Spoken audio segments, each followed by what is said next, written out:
Apa itu Perencanaan Manajemen Sumber Daya Insani, MSDI?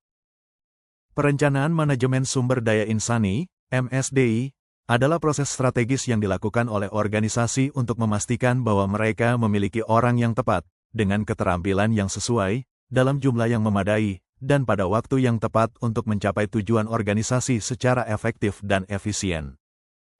Adapun tujuan perencanaan manajemen sumber daya insani sebagai berikut. Memprediksi kebutuhan tenaga kerja berdasarkan visi dan strategi bisnis. Menjembatani kesenjangan antara kebutuhan tenaga kerja dan ketersediaan sumber daya manusia. Mengelola talent pool agar selalu siap menghadapi perubahan organisasi dan pasar. Meningkatkan efisiensi dan efektivitas organisasi melalui penempatan dan pengembangan karyawan yang tepat. Tahapan utama perencanaan MSDI. 1. Analisis situasi dan kebutuhan SDI. Menilai kondisi tenaga kerja saat ini dan posisi apa saja yang akan dibutuhkan. 2. Peramalan, forecasting. Memperkirakan kebutuhan tenaga kerja masa depan berdasarkan tren, target, dan perubahan teknologi. 3. Pengembangan strategi SDI. Menentukan strategi perekrutan, pelatihan, rotasi jabatan, promosi, dan retensi. 4. Implementasi dan evaluasi. Menjalankan strategi yang telah dirancang dan mengevaluasi hasilnya untuk perbaikan berkelanjutan. Faktor yang mempengaruhi MSDI.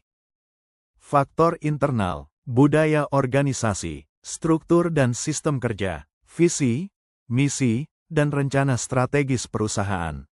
Faktor eksternal, perkembangan teknologi, perubahan sosial dan demografi, regulasi ketenagakerjaan, kompetisi pasar tenaga kerja.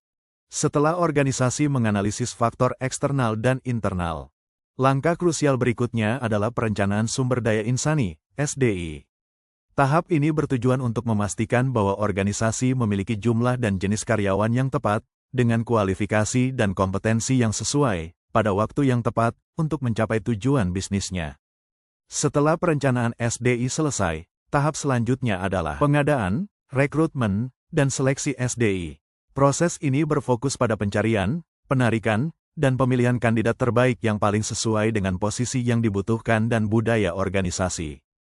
Setelah karyawan berhasil direkrut dan diseleksi, langkah berikutnya adalah memastikan mereka memiliki keterampilan dan pengetahuan yang dibutuhkan untuk menjalankan tugasnya secara efektif dan berkembang di masa depan.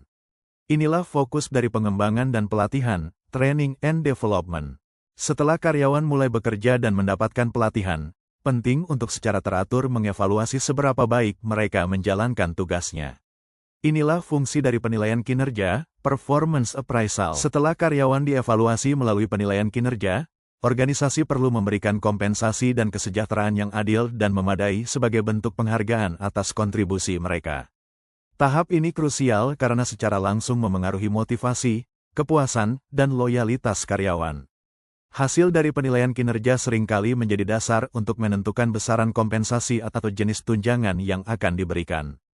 Setelah membahas secara mendalam setiap aspek MSDI, mulai dari perencanaan hingga hubungan industrial, tahap terakhir adalah menarik kesimpulan dan merumuskan rekomendasi strategis MSDI. Bagian ini berfungsi sebagai penutup yang merangkum keseluruhan analisis dan memberikan panduan untuk langkah ke depan. Ini adalah rangkuman dari semua poin penting yang telah dibahas.